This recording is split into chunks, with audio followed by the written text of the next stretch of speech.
anak-anak, assalamualaikum warahmatullahi wabarakatuh. Apa kabar kalian semuanya?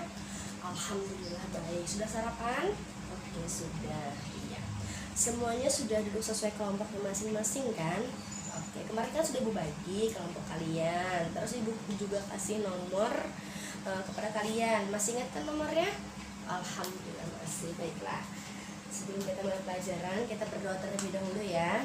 Berdoa di dalam hati, berdoa dimulai. Bismillahirrahmanirrahim. Amin ya rabbal alamin. Oke. Sebelumnya ibu absen terlebih dahulu ya. Ada yang nggak masuk? Ada. Oke. Adelia, Aina Fatimah Azhara, Alicia Putri Febrianti. Alhamdulillah semuanya hadir ya. Semuanya juga sudah duduk sesuai dengan kelompoknya masing-masing. Ingat kan nomornya?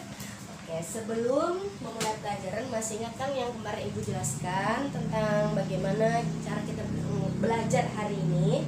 Alhamdulillah nanti ketika ibu menyebutkan, setelah ibu menyampaikan materi, ketika ibu menyebutkan nomor atau angka, siapa yang memiliki angka tersebut, perwakilan kelompoknya maju ke depan ya untuk menjelaskan.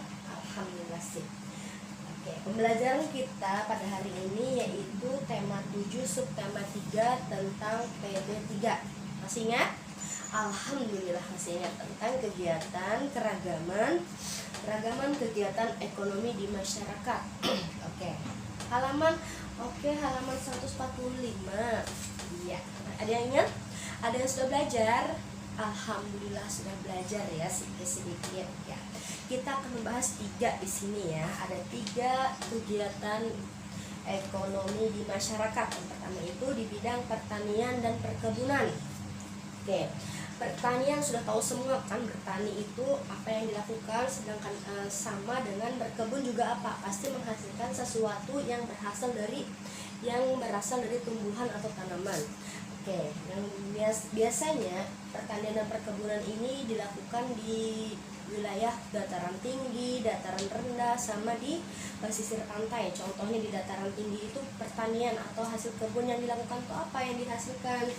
Contohnya itu tanaman teh, kopi, terus apa lagi? Cengkeh ya, di dataran tinggi. Kenapa? Buah-buahan dan bunga-bunga juga ya, seperti di Pulau Jawa tuh. Kenapa? Karena mereka itu kadang bersuhunya cenderung bersuhu yang rendah atau bersuhu dingin, maksud ibu salah ibu. Bersuhu yang dingin atau sering hujan.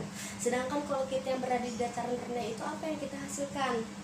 Biasanya yang kita lihat aja di sekitar kita di Pulau Kalimantan ya, itu ada kelapa sawit, ada kelapa, ada karet sama tebu. Itu untuk pertanian dan perkebunan. Kalau di pesisir pantai apa bu? Pesisir pantai itu coba kalian pikirkan sendiri. Apa kira-kira tanaman yang bisa dihasilkan sebagai pertanian perkebunan? Oke, pinter. Apa? Kelapa. Banyak kan kalau kita lewat di pesisir itu banyak pohon kelapanya. Selanjutnya itu ada tentang peternakan dan perikanan. Peternakan tahu kan apa yang itu? Yang biasanya diternak itu seperti ikan lele, ikan mas, ayam sama bebek. Itu biasanya di dataran rendah sama dataran tinggi ya. Kalau untuk di pesisir pantai itu biasanya mereka memanfaatkan hasil laut ya sebagai petani. Baiklah, yang ketiga itu ada kehutanan. Artinya kehutanan ini orang yang tinggal di hutan atau di kawasan hutan biasanya memanfaatkan hasil hutan seperti kayu jati, terus apa gitu, rotan ya, diambil, kemudian diekspor atau dijual ke bisa di daerah kita sendiri atau di luar negeri, yang kemudian digunakan seperti meja. Itu dari hasil-hasil kita, hasil alam ya. Oke, baiklah, sekarang ibu akan melanjutkan. Baiklah, ibu akan menanyakan kepada kalian, sebutkan jenis tanaman dan hewan, jenis tanaman, hasil tanaman yang dihasilkan di dataran tinggi. Undian nomor 2. Oke, silakan maju. Pinter, semuanya bisa menyebutkan ya hasil tanaman di dataran tinggi apa aja. Ada teh, cengkeh, terus lagi kopi ya, dan lain sebagainya. Pinter, tangan buat teman-temannya. Kasih. Alhamdulillah bisa ya teman-teman, sudah menjawab ya pertanyaan dari ibu tadi dan bisa juga maju ke depan. Selanjutnya sebelum ibu akhiri pembelajaran ini, ibu akan memberikan kepada kalian evaluasi atau lembar evaluasi. Kalian cukup menyiapkan pulpen saja ya, karena lembarnya nanti akan ibu bagikan kepada kalian terlebih dahulu. Ya, bukan di-PR-kan ini ya, tapi dikumpul sekarang juga. Nanti ibu tunggu sekitar 20 menit, nanti sekitar 10 menit akan ngerjakan ya. Baiklah, semuanya sudah mengumpulkan tugas, alhamdulillah. Selanjutnya nanti ibu akan memeriksanya kembali.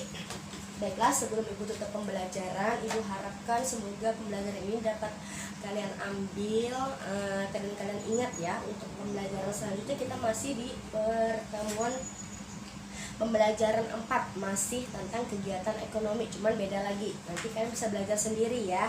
Baiklah, sebelum kalian istirahat, ibu akhiri. Wassalamualaikum warahmatullahi wabarakatuh.